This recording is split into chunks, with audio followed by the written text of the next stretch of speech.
Once you see the truth of something, you cannot unsee it. Wisdom is the set of things that cannot be transmitted. If they could be transmitted, we'd read the same 5 philosophy books and we'd all be done, we'd all be wise. But if you see the truth in something, if you're like, oh my God, this person was the same age as me and they died, and that's starting to happen at my age where I'm starting to hear about, extended circle people, just reminds you time is really short. When we really do see something clearly, it changes our behavior immediately. And that is far more efficient than trying to change your behavior through repetition. Could you give me an example?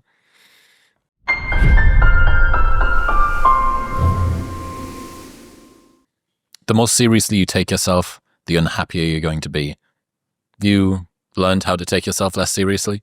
Well, fame doesn't help on that one, because that is one of the traps of fame. People are always talking about you. They have a certain view of you, and you start believing that, and then you take yourself seriously, and then that limits your own actions. You can't look like a fool anymore.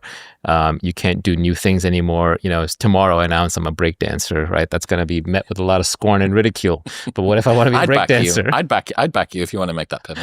Yeah, the truth is, if I want to be a breakdancer, I'd be breakdancing. But like I'm starting a new company, 0 to 1 again, from scratch. Let's do it, one more time. Mm-hmm. And not just going and raising a big VC fund or retiring or what have you. But that's because I want to build the product. I want to see it exist. So I think that you constantly just have to force yourself. You have to remind yourself. Look, deep down, you're still the same Chris you were when you were 9 years old. Deep down, you're still a kid. You're still curious about the world. You still have a lot of the same predilections and desires and wants. You've got a nice veneer on it. But one of the nice things when you have kids is you realize how much closer they are to you in personality and knowledge and know-how. Like I look at my son who's, he's 8, and I just noticed like, wow, he's probably has 60 to 80% of my knowledge and development wisdom, and he has a lot more freedom, and he has a lot more spontaneity. In some ways he's smarter, and there's not a big gap here left to close. This kid's going to be done very soon, caught up to me. And so to the extent that I think I know better, or that I'm somewhere, or that I'm someone, it's just an illusion. It's just a belief. What's the lineage between that and taking yourself too seriously? I shouldn't take myself too seriously because there's nothing here to take that seriously. And if I take myself too seriously, then I'm going to get trapped. I'm going to circumscribe myself again into a limited set of behaviors and outcomes that keep me from being free, keep me from being spontaneous, keep me from being happy. So it just goes back to the, don't think about yourself too much. There's a special type of pain in realizing that the advice that you need to hear right now is something that almost always you learned a long time ago, and that you're basically sort of the same person you were as you were 9. A lot of the time people ask questions like, what advice do you wish that you would give yourself 10 years ago? Right. People ask themselves that question.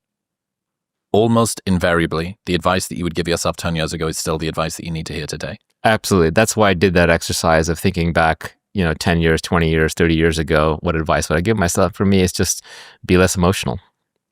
Don't take everything so seriously. Do the same things, but do them without all the emotional turbulence. And so that's the advice I'm giving myself going forward. Yeah. It's funny how we need that distance to be able to be a little bit more objective, to have a little bit more perspective. And it's almost a little bit of a trick, right? Because typically when you do that, you say, what would you tell a friend that was going through this? Right. And then you try and turn the advice to the friend around onto yourself. But you always think, well, I'm not the friend. You go, okay, you 10 years ago, there's enough distance in there. And you go, oh, I actually am still that person. There's just a single line between that and me. And related to this story is, I think, understanding is way more important than discipline. Now, Jocko would have a fit, but on physical things, discipline is important. If I want to build a good body, I got to work out on a regular basis. But on mental things, I think understanding is way more important. Once you see the truth of something, you cannot unsee it. All of us have had experiences where we've seen a behavior in a person, and then it just changes what we think about that person. We no longer want to be friends with them, or we deeply respect them if it was, really good behavior that maybe was observed unintentionally. So when we really do see something clearly, it changes our behavior immediately. And that is far more efficient than trying to change your behavior through repetition. Could you give me an example? If you were, let's say that you have a friend and then that person turns out to be a thief. You see that person stealing something. You're done with them. If you are, the smoking lung cancer example is a good one, right? Someone close to you, or anytime someone close to you dies, or you even hear about someone dying, you hear about someone dying, what's the first thing you do? The first thing, assuming that you weren't that close to them, obviously you're close to them, it's different. But if you weren't that close to them, but you hear about someone in your extended social circle dying, you immediately start trying to distinguish yourself from them. You're like, oh, well, how old was this person? Did they were they a smoker? Did they have an issue? Do I have that issue? Right? You immediately start comparing. And what you're doing there is you're sort of just trying to see if there's an overlap here. But if you see the truth in something, if you're like, oh my God, this person was the same age as me and they died, and that's starting to happen at my age where I'm starting to hear about, extended circle people, just reminds you time is really short. There's a truth there. There's a truth there that you cannot... Reaction of distancing yourself. There's a truth there that you cannot unsee. For example, I think, were you into bodybuilding or something back when? I don't know. Just like bro lifting stuff. Okay, bro lifting to be less of a stuff, skinny bitch, yeah. Right, but there probably was a point where you were being really aggro in the gym and you injured yourself. Many times. Right, and each one of those was a deep understanding of don't go beyond this point, right? There was a truth there.